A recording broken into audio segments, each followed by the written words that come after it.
Air is the biggest thing that holds you back when cycling, which is a bit of a relief if you thought it was your lack of fitness. But in all seriousness, on a flat stretch of road, riding at 20 miles an hour, the friction of your tyres on the road surface accounts for just a fraction of the resistance you feel. The rest is air. Yeah, so if you get more aerodynamic, then you will go significantly faster for the same effort. But how do you get more aerodynamic? Well, you can buy Aero. A bike like this will make you faster. An Aero helmet will make you faster, and Aero clothing will also make you faster. The list goes on. But the most significant factor is your body position. So here's 5 tips to help you get significantly more aerodynamic.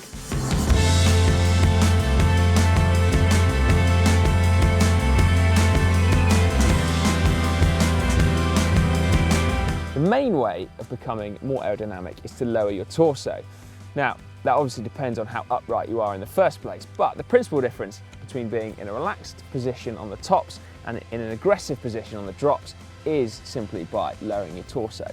So aim to have your elbows bent to 90 degrees with your forearms horizontal. And that may mean holding onto either the hoods or the drops, depending on how high you've got your handlebars. With your back flatter and your torso lower, you'll probably find that it's your head that's the biggest obstruction in the wind. But it is pretty easy to fix, but also very easy to forget when out on the road. So, lower your head between your shoulder blades whilst keeping your eyes fixed on the road ahead. Now, I must admit, it's not the most comfortable of positions and isn't the most easy to sustain, but with a little bit of practice, you can do it. Or you could save it for the most crucial moments when you need to get super aero. Far more easy than that, but still effective at reducing your aerodynamic drag, is keeping your elbows tucked in. Stylistically it's better anyway, but keeping your elbows close to your body lowers your frontal area significantly and is a very sustainable position. And whilst we're on the subject of limbs, do try and keep your legs straight too. Pedaling with your knees out is effectively scooping the wind up and therefore slowing you down. Now that you're lower with your head and your elbows tucked in, the next step is to roll in those shoulders. You'll see if you look in the mirror when on the turbo that doing this instantly makes your frontal area smaller. Some riders find this easier than others. Indeed, some riders have much narrower shoulders than others, but it certainly helps to make you more aerodynamic. Just like dropping your head, it's something that requires a lot of concentration, especially when you're going hard. So use it when you know it's going to have the biggest impact on your speed. So when you're going fast, on the flat or in a downhill section, when you're having to push into the wind.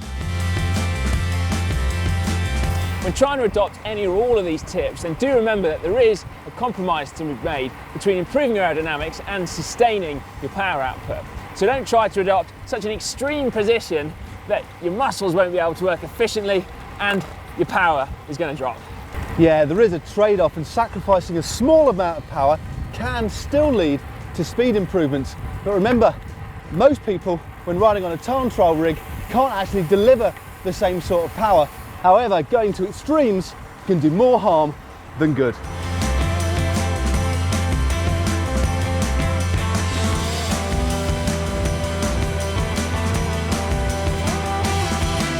So there's 5 things to think about then next time you're battling away into a headwind or trying to set a new PB on your way home from work. Bend your elbows, tuck them in, lower your head, roll your shoulders. But remember to strike that balance between aerodynamics and power, because otherwise you might actually end up going slower. Yeah, and if you're out with another group of riders, or your mates will have the benefit of drafting behind them. So how about clicking on this video here on how to slipstream? Yeah, but if there are riders taking advantage of your slipstream and you don't want them to, then you'll need some sneaky tips. So watch our video on how to get rid of wheel suckers to find out just how. And to subscribe to GCN, how about clicking on our vastly reduced frontal areas? I don't think Can you get any more reduced than that, mate? Look at that.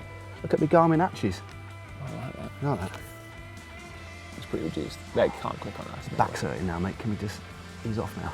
Back's hurting. Boom! Woo! One take.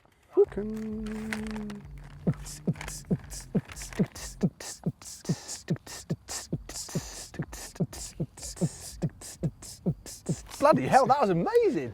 Just want to stand and not, it's a bit awkward leaning my bike. I might just